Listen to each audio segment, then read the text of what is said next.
African workers. The move by Abuja comes after Ghana recently repatriated hundreds of its citizens from South Africa in response to a wave of protests and violence targeting foreigners.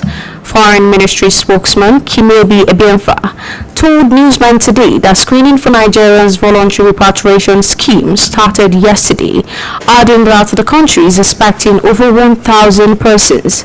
South Africa, the continent's most industrialized economy, has long attracted workers from across the region.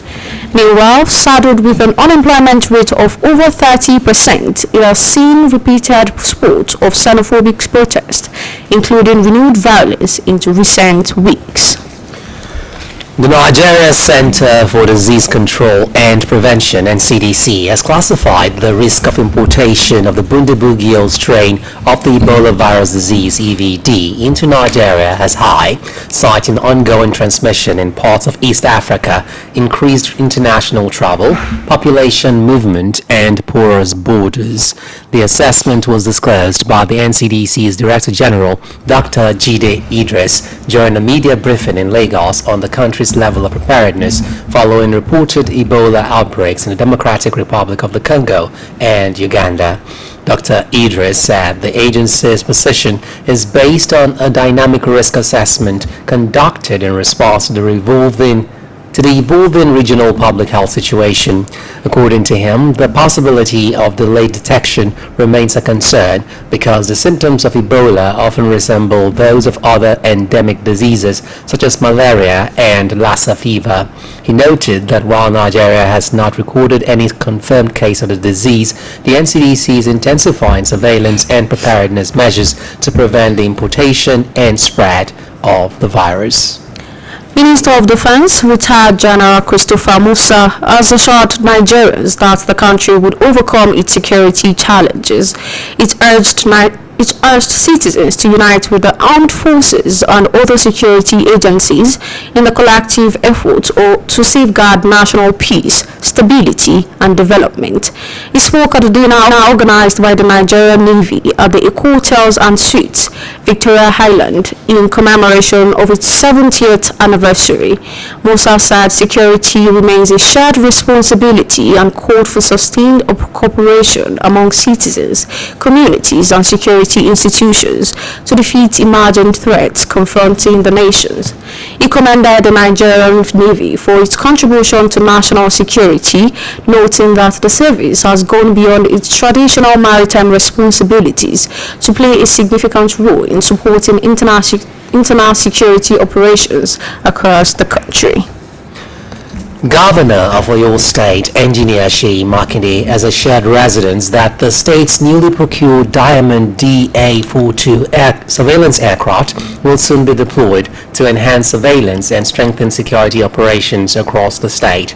Governor Makinde gave the assurance while receiving the Nigerian Air Force Commanding Logistics Officer, Air Vice Marshal Abdul Sule, and his delegation during a courtesy visit to the governor's office in Ibadan.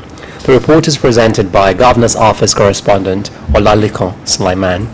The Oyo State Governor, Engineer Seyi Makinde, hosted the Nigeria Air Force Commanding Logistic Officer, Air Vice Marshal Abdul Abubakar Sule, and his delegation at the custody room of the Governor's Office, Agodi, Ibadan.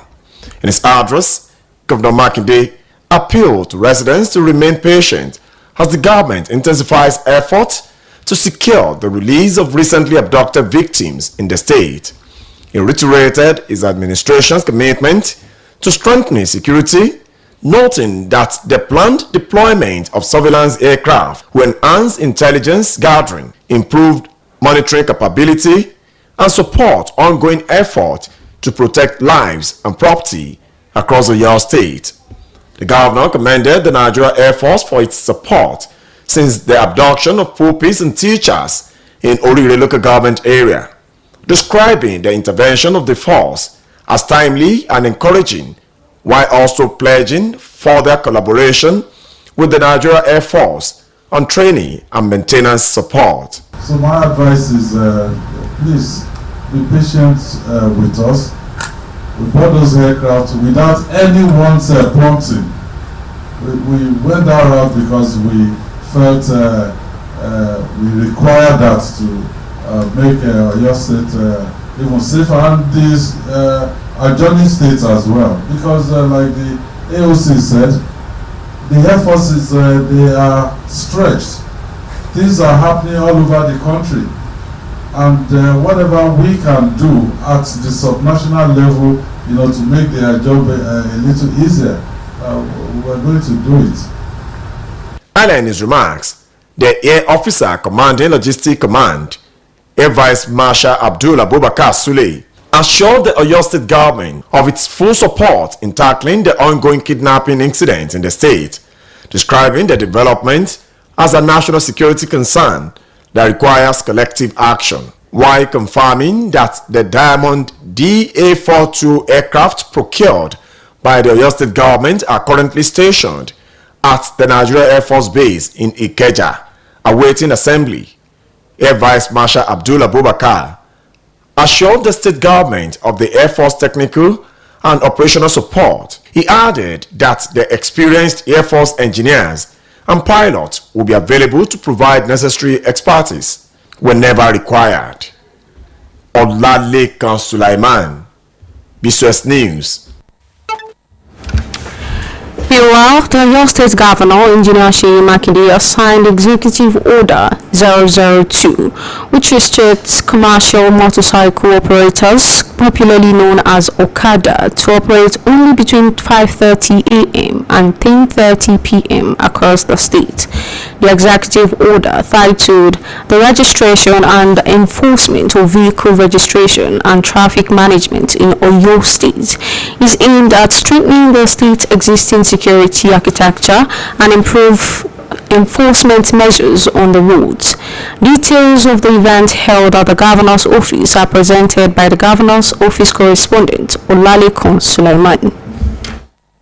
Signing the Oyo State Executive Order 002-2026, the State Governor, Engineer Seyi Makinde, explained that with the current security challenges across the state, particularly the recent kidnapping of teachers and students in Oluyole local government area of the state, it became incumbent to fortify the state security framework to ensure public safety, while acknowledging the pain and anxiety faced by the families and the government as the abductees remain in the captivity. Governor Makinde assured residents that his administration will remain committed to securing their safe return. While we continue to take all necessary actions to rescue them, we must also learn from this unfortunate incident and from other security breaches. We owe it to our people to continue strengthening the security architecture of Oyo State so that we can better protect lives and property. It is within this context that we take another step towards improving security and public safety in our state. Therefore, it is pursuant to Section 5(2) of the Constitution of the Federal Republic of Nigeria, 1999 as amended, Section 35, Part 5 of the Road Traffic Law of Oyo State, Cap 148, Laws of Oyo State 2000, and all other enabling laws and powers in that regard. I signed the Executive Order Number 2 of 2026 on the regulation and enforcement of vehicle registration and traffic management in Oyo State.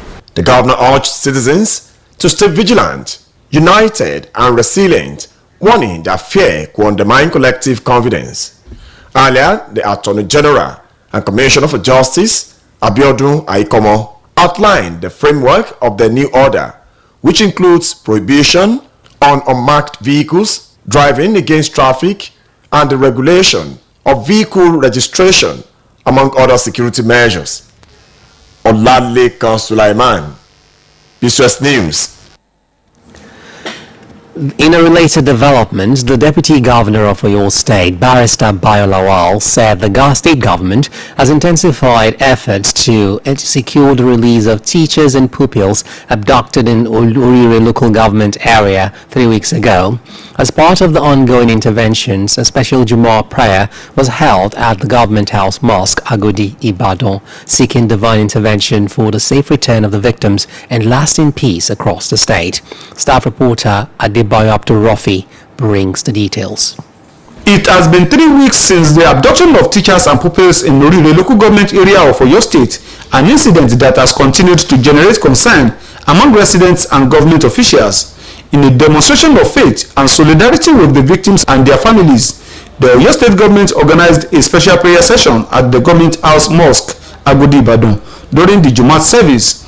Speaking after the prayer, the Deputy Governor of Oyo State, Barrister Bayo Lawal, reaffirmed the commitment of the state government to securing the release of the abducted teachers and pupils. The Deputy Governor noted that the prayer session also focused on seeking divine protection for citizens and an end to the menace of kidnapping, abduction, and other forms of insecurity. Today's Jimo's service here at Government House Mosque is dedicated to supplication to Almighty Allah to ensure that our abducted indigenous of Oyo State, students, pupils, and their teachers are released quickly and unhurt.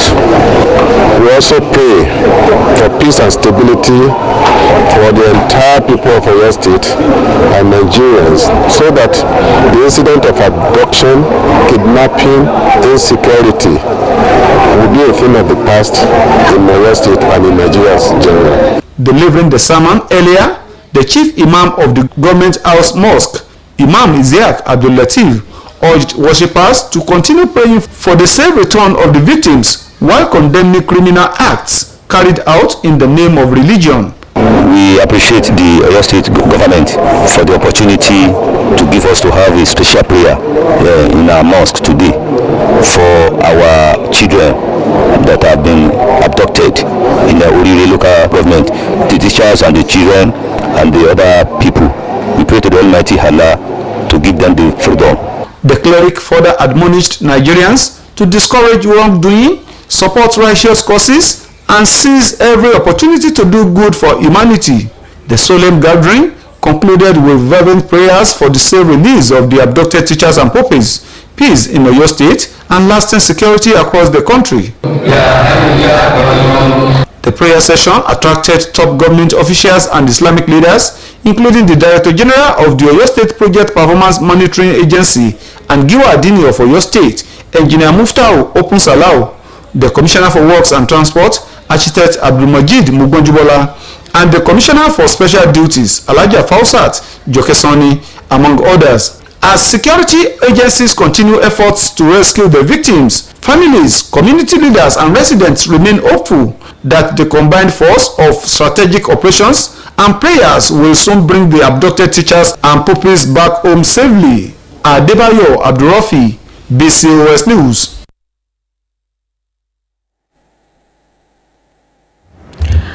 This broadcast of Newscope comes to you from the Broadcasting Corporation of Oyo State, Ibadan.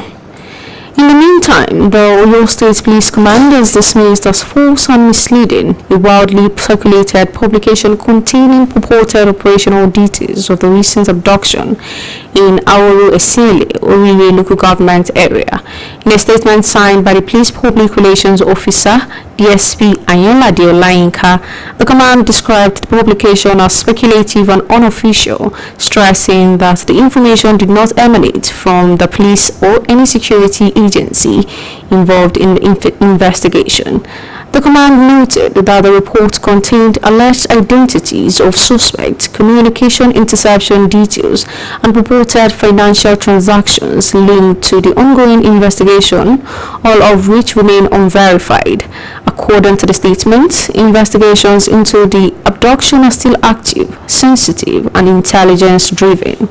It added that the operation details, investigative leads, and financial intelligence are being protected to prevent compromise of security efforts and ensure the successful arrest of those responsible. In other developments, the Oyo State Police Command has recorded another breakthrough in its fight against cultism and violent crime, with the arrest of 2 suspected cult members and recovery of weapons and suspected hard drugs. According to the state's statement, signed by the police public relations officer, DSP Ayolade Olayinka, the suspects were arrested on the 3rd of June during a routine stop-and-search operation by operatives of the Command Monitoring Unit along the Oluyole Expressway. The statement disclosed that preliminary investigations revealed that the suspects had been on the police watch list over alleged involvement in cult-related activities in Ogbomoso and surrounding communities. During interrogation, the suspects reportedly confessed to being members of this notorious secret cult group. Investigators also discovered that the duo occupied strategic positions within the group's hierarchy and may be linked to other criminal activities currently under investigation. Some bandits have invaded the Bosi area of Idogo in Oluyole local government area of Ondo State, destroying 2 buildings and kidnapping a 9-year-old boy in the early hours of today. It was gathered that the bandits entered the community at about 1 a.m., shooting sporadically to scare residents. They reportedly destroyed 2 houses before picking up the victim and whisking him away to an unknown destination.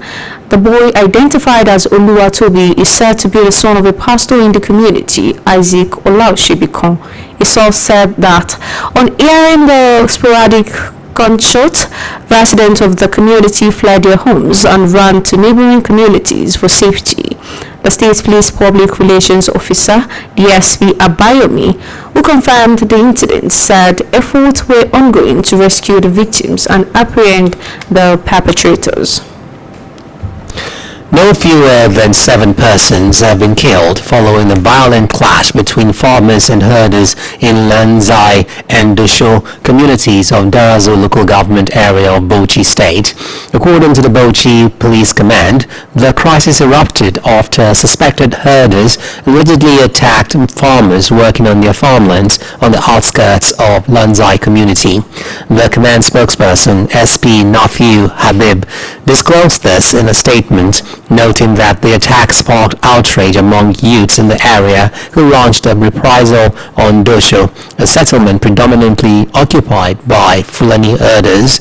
According to the police, the youth set parts of the community ablaze, destroying about 50 huts and several household items. Habib said 7 people were confirmed dead in the violence, while 6 others sustained varying degrees of injuries and are currently receiving medical treatment. The command further stated that patrols had been intensified in Lanzai, Dosho, and neighboring communities to prevent a resurgence of violence. The World Health Organization chief, Dr. Tedros Ghebreyesus, has today announced a $518 million 6-month joint plan to fight Ebola. He further called for money and political commitment to halt the spread of an outbreak that is already the 4th biggest on record. The WHO and African Centers for Disease Control and Prevention said the strategy aims to help the Democratic Republic of Congo and neighboring Uganda contain their outbreaks while assisting other countries to prepare for possible cases through measures including enhanced border screening. He said donors have so far pledged $315.8 million towards the response, down from an initial $498 million. Highlighting security risk, the WHO said it has received 3 armored vehicles from the UN peacekeeping mission in Congo. To end this edition of Newscope, here again are the top stories. Nigeria is planning to repatriate more than 1,000 of its nationals from South Africa as anti-immigrant tensions rise in the country, long a destination for documented and undocumented African workers. Governor of Oyo State, Engineer Seyi Makinde, has assured residents that the state's newly procured Diamond DA-42 surveillance aircraft will soon be deployed to enhance surveillance and strengthen security operations across the state. Governor Seyi Makinde has signed an executive order 002, which restricts commercial motorcycle operators, or popularly known as Okada, to operate only between 5:30 a.m. and 10:30 p.m. across the state. The World Health Organization chief, Dr. Tedros Ghebreyesus, last today announced a $518 million six-month joint plan to fight Ebola. If you see something suspicious, alert the authorities immediately for timely response. Be vigilant. That's all from the Newscope desk for now. It was packaged by Ajidui Olojede and delivered by Barakat Adekunle and Ido Shekoni. Thanks for listening, and do not forget to tune in for the Yoruba version at 8 p.m. Good evening.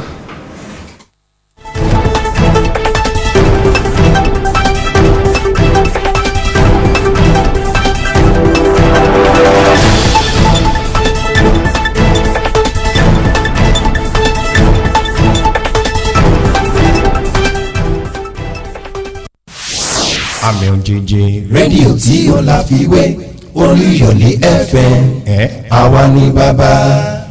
Ẹrẹ̀bẹ̀ntẹ̀ lè tó dòde. Ẹrẹ̀bẹ̀ntẹ̀. ètò ẹrẹ̀bẹ̀ntẹ̀ tí ẹ ti ń gbọ́ tẹ́lẹ̀ tí wàá pàwọ̀dà báyìí ó ti gbáwọ̀ mí wọ̀. ètò ẹrẹ̀bẹ̀ntẹ̀ ti wá dúró kakaraka ju bẹ́ẹ̀ ti mọ̀ ọ́ tẹ́lẹ̀ lọ. ẹ̀fíìsì inú rẹ̀ ò láfiwé, bẹ́ẹ̀ lórí tẹ́ máa gbádùn bẹ́ẹ̀ ò láfijọ́. ẹ̀yin lẹ bèrè fún Ọláfíjàbí ti wá dé báyìí sórí ètò ẹrẹ̀bẹ̀ntẹ̀ láti máa fún yín tán pẹ̀lú àwọn orin àgbọ̀nfikọ́gbọ́n, àwọn orin àlùjò tó fa kíkì tí wíkẹ̀ndì yóò fi máa dùn lọ́sọ̀ọ̀sẹ̀ gbáà. gbogbo ọjọ́ sátidé wíkẹ́